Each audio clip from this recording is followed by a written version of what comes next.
saudara, di saat yang sukacita ini saya akan menyampaikan kembali rahasia firman Tuhan mengenai 3 persekutuan sempurna yang akan terjadi di akhir zaman.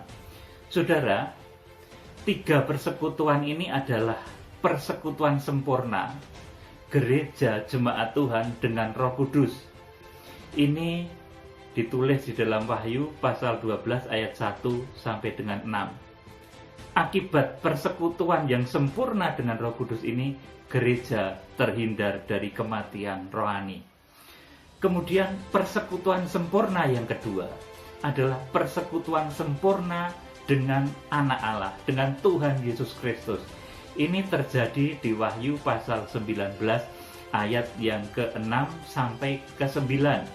Saudara, akibat persekutuan sempurna ketika Tuhan Yesus datang, nanti kita akan terhindar dari kematian tubuh.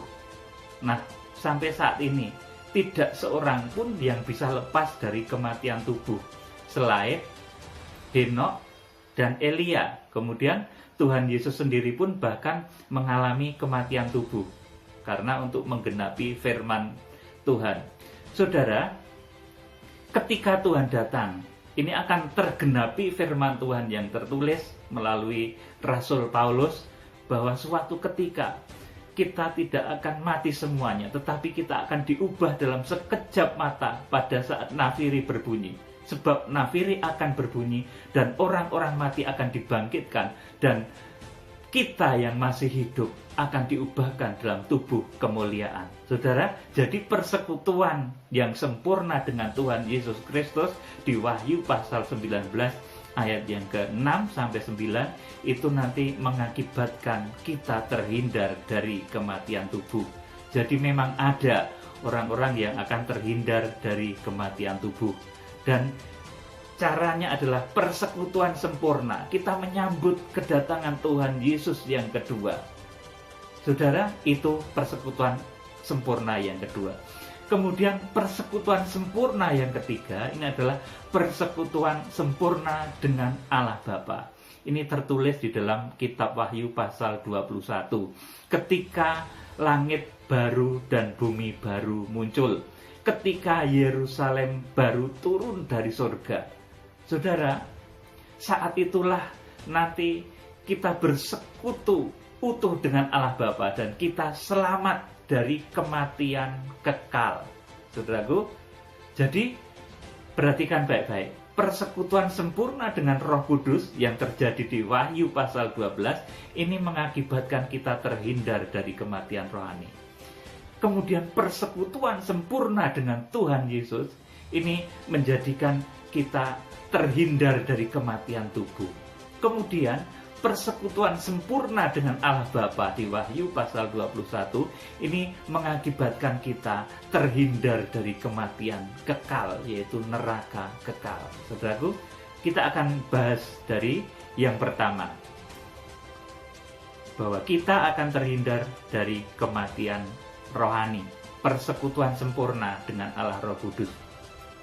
Wahyu pasal 12 ayat 1, 2, dan langsung ayat 5.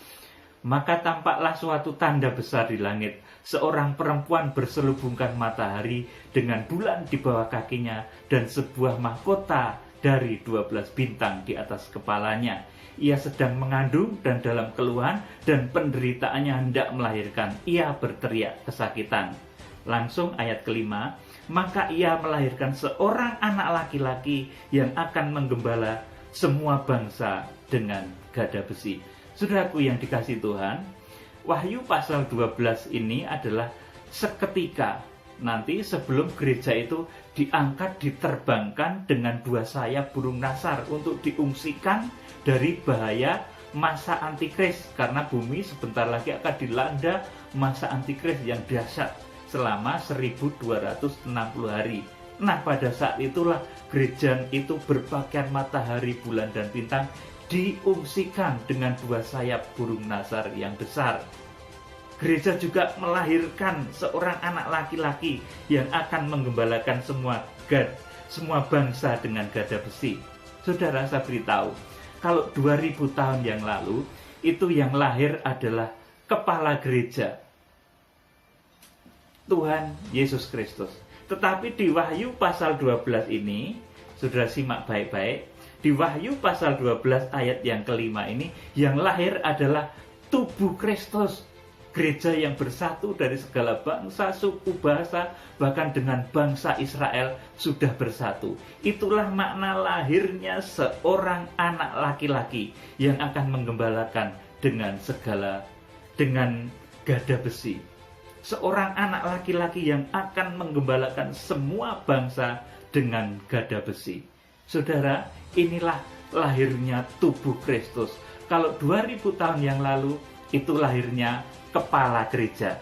Saudaraku, itu Tuhan Yesus Kristus. Tetapi Wahyu pasal 12 ayat yang kelima ini, lahirnya badannya Tuhan. Lahirnya tubuh Kristus, yaitu kita semua. Gereja yang bersatu dari segala bangsa, suku, bahasa. Saudara, saya ditanya sama seseorang, Pak Pendeta, ini gereja di Wahyu pasal 12 ini kok sedang mengandung dan sudah mau melahirkan.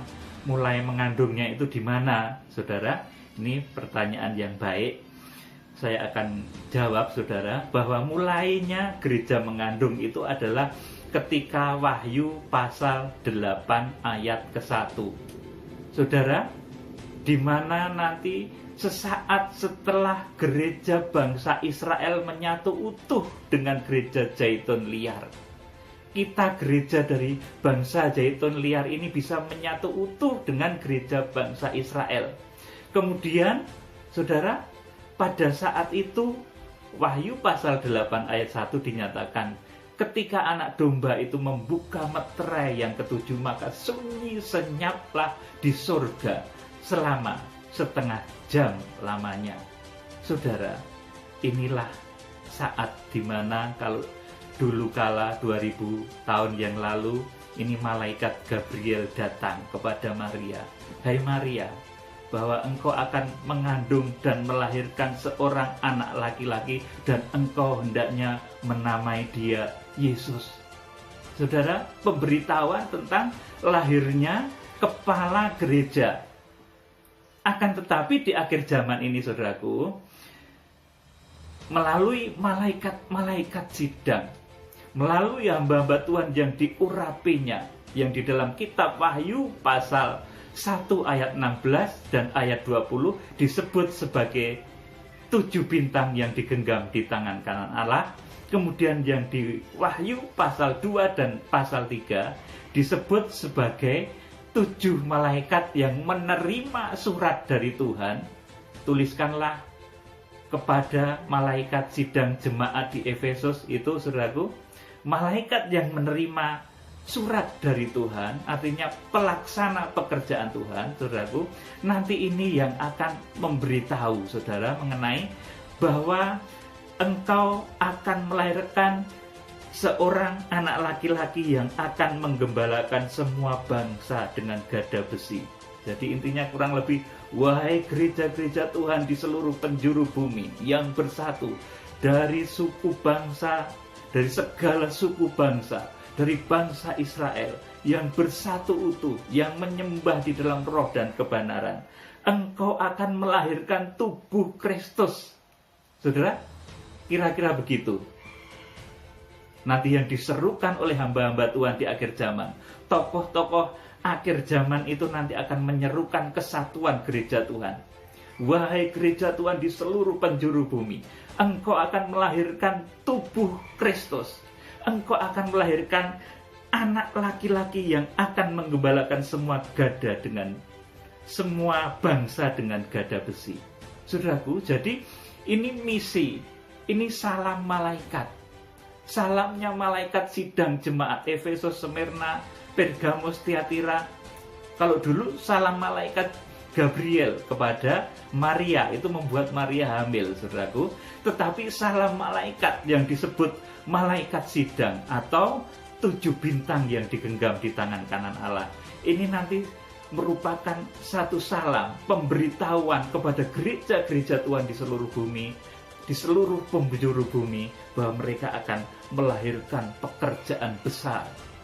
Mereka akan melahirkan tubuh Kristus. Kalau dulu itu Maria melahirkan kepala gereja, maka sekarang engkau gereja-gereja Tuhan, engkau akan melahirkan tubuh Kristus. Dan saudaraku yang dikasihi Tuhan, nanti sesaat setelah ini terjadi, kita akan diungsikan oleh Tuhan ke suatu tempat yang disediakan oleh Tuhan selama 1260 hari. Di sana kita akan terbebas dari kematian rohani, dari suasana beku, dari rohani yang beku, dari suasana rohani yang putus asa. Di padang belantara pengungsian nanti adanya nyanyian baru, sukacita, kegembiraan, karena di sana sudah ada kepastian bahwa semua yang ikut di dalam pengungsian itu, semua yang ikut diungsikan dengan 2 sayap burung nasar itu adalah orang-orang yang selamat dan nanti akan diubahkan ketika Tuhan Yesus Kristus datang. Saudaraku, jadi ini saudaraku, oleh karena itu waktunya kemudian 9 bulan masa kebaktian dunia. Ini terbuka rahasianya dari sana. Dari pertama kali nanti gereja itu mendapatkan salam dari malaikat. Gereja diberitahu bahwa engkau akan melahirkan tubuh Kristus yang esa. Wahyu pasal 12 ayat yang kelima. Saudaraku, jadi nanti setelah gereja dari bangsa Zaitun liar dan Zaitun asli ini bersatu utuh, saudara, nanti malaikat jemaat yang disebut 7 bintang yang digenggam di tangan kanan Allah, mereka akan menyerukan bahwa engkau inilah yang akan melahirkan seorang anak laki-laki yang akan menggembalakan semua bangsa dengan gada besi. Saudara, ini lahirnya tubuh Kristus. Kalau 2000 tahun yang lalu itu lahirnya kepala gereja. Kalau sekarang yang segera akan kita sambut, ini adalah lahirnya tubuh Kristus. Saudara, jadi mulai mengandung, ini Wahyu pasal 8, ditandai dengan ketika anak domba itu membuka meterai yang ke-7, maka sunyi senyaplah di surga karena persekutuan yang begitu intim, saudaraku. Mempelai pria surga bersekutu intim dengan mempelai wanitanya melalui Roh Kudus, melalui benih firman yang disampaikan oleh hamba-hambanya tentang kesatuan tubuh Kristus ini. Saudaraku, maka kemudian dinyatakan gereja itu akan mengandung, dan inilah kemudian lahir, saudaraku, satu nubuatan 9 bulan yang kedua, yaitu masa dari, saudaraku, kebaktian dunia, masa dari kandungan gereja. Saudaraku, jadi inilah ketemunya nanti, saudaraku, kalau total kegerakan kitab Wahyu pasal 1 sampai 19 itu ada 7 tahun. 2 tahun yang pertama itu nanti masa dari Zaitun liar, dari gereja untuk mempersiapkan diri. Itu nubuatannya adalah 2 tahun. Yusuf itu menyatakan diri kepada saudara-saudaranya ketika kelaparan terjadi di tanah Mesir. Saudara, ketika 2 tahun terjadi masa kelaparan itu, Yusuf menyatakan diri. Demikian pula nanti gereja dari Zaitun liar akan menjangkau Israel setelah 2 tahun ini berakhir. Kemudian ada kegerakan kuda putih, ini 9 bulan. Saudaraku, kemudian 9 bulan yang kedua ini masa kandungan gereja Tuhan. Dimulai dari Wahyu pasal yang ke-8 sampai dengan Wahyu pasal 12 itu waktunya 9 bulan. Jadi 2 tahun ditambah 9 bulan ditambah 9 bulan itu pas 3,5 tahun. Ini bukan otak-atik loh, saudaraku. Ini betul-betul merupakan satu pewahyuan khusus yang sangat detail. Jadi luar biasa, dan ini nanti akan ditandai dengan kekuatan Tuhan yang mampu menggerakkan alam raya. Saudaraku yang dikasihi Tuhan, selanjutnya saudaraku, setelah persekutuan pertama, Wahyu pasal 12 ayat 1 sampai 6 ini persekutuan yang pertama, supaya nanti kita terhindar dari kematian rohani, kita sukacita di padang belantara pengungsian, kita penuh dengan kegembiraan Roh Kudus, kita terhindar dari suasana kematian rohani. Kemudian ada persekutuan yang kedua yang membuat kita nanti terhindar dari kematian tubuh. Wahyu pasal 19 ayat 6 sampai 9 saya bacakan. Judulnya Perjamuan Kawin Anak Domba. Lalu aku mendengar seperti suara himpunan besar orang banyak, seperti desau air bah, dan seperti deru guru yang hebat, katanya, haleluya, karena Tuhan Allah kita yang Maha Kuasa telah menjadi Raja. Marilah kita bersukacita dan bersorak-sorai dan memuliakan Dia, karena hari perkawinan anak domba telah tiba, dan pengantinnya telah siap sedia, dan kepadanya dikaruniakan supaya memakai kain lenan halus yang berkilau-kilauan dan yang putih bersih. Lenan halus itu adalah perbuatan-perbuatan yang benar dari orang-orang kudus. Amin, saudaraku. Ini persekutuan sempurna yang kedua. Kalau dulu persekutuan murid-murid dengan Tuhan Yesus itu belum sesempurna ini. Tetapi nanti ketika Tuhan Yesus Kristus datang, kita bersekutu sempurna dengan Tuhan Yesus Kristus, maka yang terjadi adalah bahwa yang sudah mati di dalam kebenaran sejak awal zaman, sejak Adam hingga akhir zaman, nanti akan dibangkitkan. Kemudian mempelai di padang belantara, kita semua yang diungsikan dengan dua sayap burung nasar ke suatu tempat yang disediakan oleh Allah tadi, saudaraku, ini diangkat dan diubahkan dalam tubuh kemuliaan. Dan kemudian kita lepas dari yang disebut kematian tubuh. Rasul Paulus katakan, hai maut, di manakah sengatmu? Hai maut, di manakah kuasamu? Maut telah ditelan dalam kemenangan. Saudara, ini kegenapannya nanti, saudaraku, ketika kita bisa mengalahkan kematian tubuh. Karena sampai saat ini belum ada orang lain selain Elia dan Henokh yang bisa mengalahkan maut dalam keadaan hidup-hidup. Tetapi di akhir zaman akan terjadi, yaitu sidang mempelai wanita anak domba Allah. Dan ini jumlahnya banyak, saudaraku. Kita berdoa berharap kita masuk ke dalam hitungan sidang mempelai wanita anak domba Allah ini, yang terhindar dari kematian tubuh. Saudara, jadi ini yang kedua, persekutuan dengan Tuhan Yesus Kristus yang sempurna. Ini akan mengakibatkan kita lepas dari kematian tubuh, saudara. Dan setelah itu nanti kemudian kita bersama Tuhan Yesus, bersama dengan orang-orang kudus dari awal zaman hingga akhir zaman yang sudah dibangkitkan tadi, saudaraku, itu nanti akan mewarisi kerajaan 1000 tahun damai. Jadi kerajaan 1000 tahun damai itu adalah kerajaan tubuh kebangkitan. Kerajaan 1000 tahun damai itu masih di bumi, masih ada laut, masih ada matahari, masih ada bintang, saudaraku. Jadi kerajaan 1000 tahun damai ini masih di bumi. Kemudian setelah itu akan ada perang yang namanya perang Gog-Magog, saudaraku. Setelah 1000 tahun itu berakhir, kemudian iblis yang sudah dipenjara itu nanti dilepas untuk sesaat lamanya, bersamaan dengan bangkitnya arwah orang-orang yang tersesat. Itu jadi di akhir 1000 tahun damai itu, saudaraku, bangkitnya arwah orang-orang yang tersesat, orang-orang yang tidak benar, itu di akhir 1000 tahun damai ini. Saudara, nanti akan bangkit itu roh arwah dari orang-orang yang sesat bersama dengan iblis, nanti akan mengepung perkemahan orang kudus, mengepung kerajaan 1000 tahun damai itu, saudaraku. Tetapi Tuhan akan menang. Kemudian iblis akan dicampakkan ke dalam neraka, menyusul si antikris dan nabi palsu, saudaraku. Kemudian tiba pengadilan aras putih, saudaraku. Karena begitu dahsyatnya perang Gog-Magog, yaitu perang tubuh kebangkitan.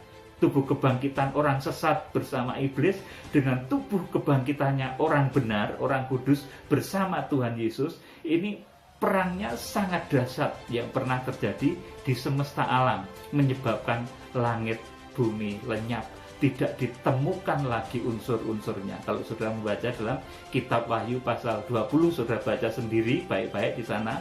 Akibat perang Gog-Magog yang dahsyat itu, langit dan bumi nanti luluh, tidak ditemukan lagi bekas-bekasnya. Kemudian berdirilah tahta putih, pengadilan tahta putih. Itu pengadilan untuk mengadili orang-orang lain, saudaraku, yang bangkit dalam kebangkitan yang kedua tadi, saudaraku, untuk menentukan hukumannya, saudaraku. Oleh karena itu dibuka kitab-kitab lain. Saudaraku, ada kitab lain dan kitab kehidupan. Kitab lain itu tentunya bukan kitab kita, saudaraku. Bukan kitab Injil yang ada, saudaraku, yang ada di dalam kebenaran sejak awal zaman sampai Tuhan Yesus datang, itu sudah dibangkitkan di dalam kerajaan 1000 tahun damai. Tetapi di kerajaan, di pengadilan tahta putih itu rupanya, saudaraku, itu untuk mengadili orang-orang yang tersesat menurut kitabnya masing-masing.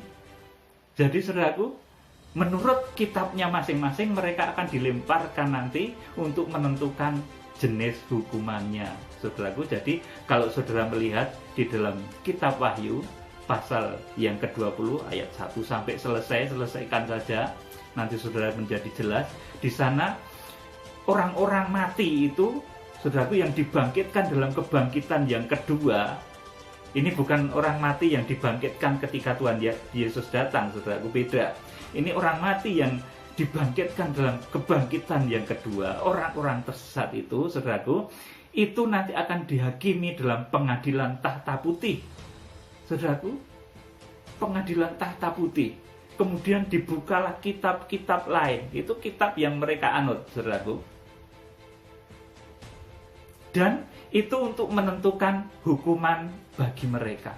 Dan maut dan kerajaan maut selanjutnya dilemparkan ke dalam lautan api dan belerang yang menyala-nyala selama-lamanya.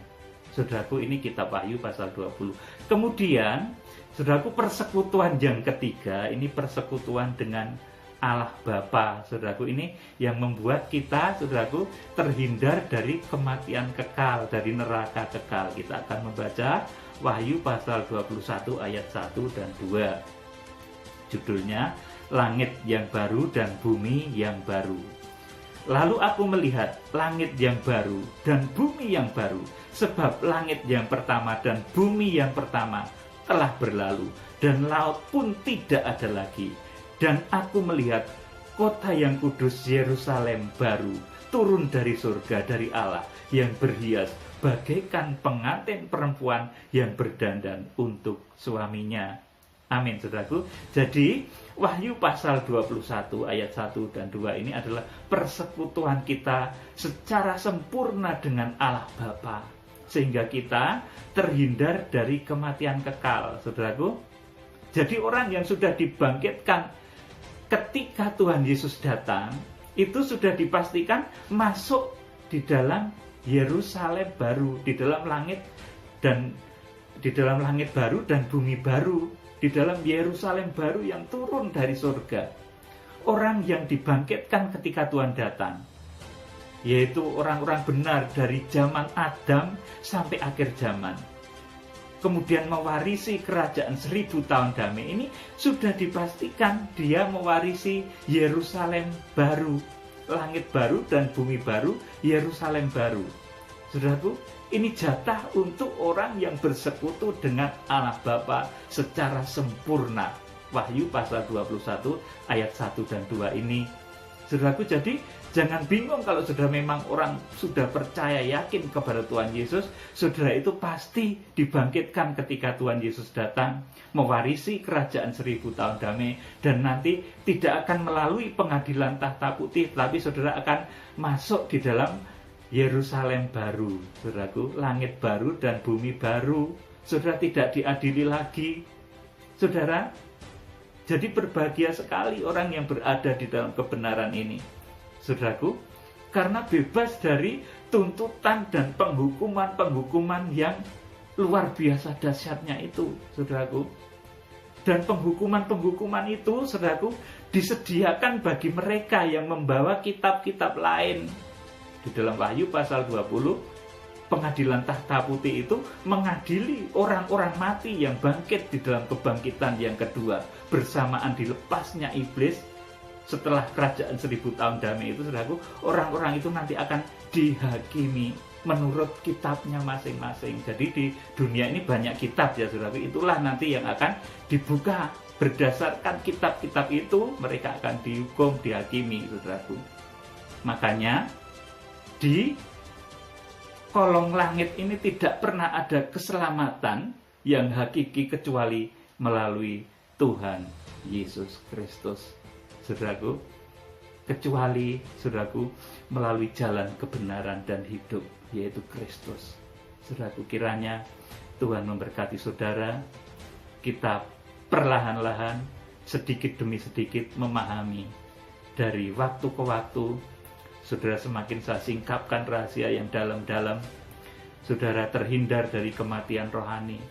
Bahkan nanti kita berdoa juga supaya kita menjadi orang-orang yang bisa diungsikan ketika masa antikris tiba. Kita diterbangkan dengan 2 sayap burung nasar. Kemudian kita menjadi orang yang bisa bersekutu dengan Tuhan Yesus. Kita tidak mengalami kematian tubuh. Kita terhindar dari kematian tubuh karena kita bersekutu dengan Tuhan Yesus Kristus. Kemudian kita bersekutu dengan Allah Bapa secara sempurna, sehingga kita mewarisi Yerusalem baru, langit baru, dan bumi baru. Kita terhindar dari kematian kekal.